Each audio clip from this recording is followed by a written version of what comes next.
A very good evening to you and welcome to the Business Day. I'm Dwayne Burbick.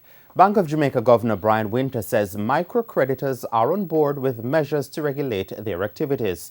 Mr. Winter made the revelation after the recent BOJ quarterly press briefing. Government is working on a microcredit bill, which is a very important piece of legislation that brings under some form of regulation the microcredit, the very small.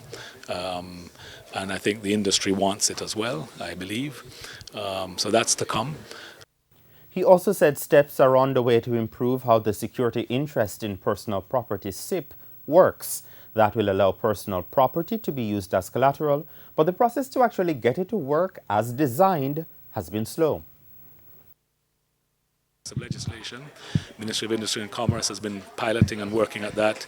There are issues to do with Bank of Jamaica rules that we're working with them on that. CEO of the Victoria Mutual Group, Courtney Campbell, says the company has set up itself to play a role in the UK mortgage market. Mr. Campbell says the VM Group has even brokered a deal to work with one of the UK's biggest mortgagors.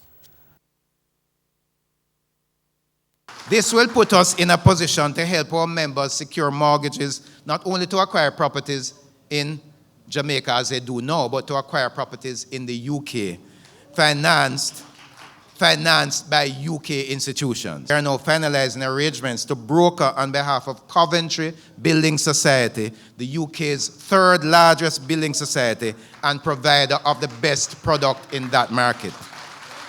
Just last year, Victoria Mutual had to deal with the loss of correspondent banking relationship with UK banks, but has since successfully navigated that episode to continue serving its customers. Oil prices rose to fresh one-month highs today, extending a winning streak to 5 sessions on optimism that the coming OPEC meeting will result in more production cuts. Light sweet crude for July settled up 34 cents at $51.74 a barrel on the New York Mercantile Exchange. And that's the Business Day. I'm Dwayne Burbick. Good evening.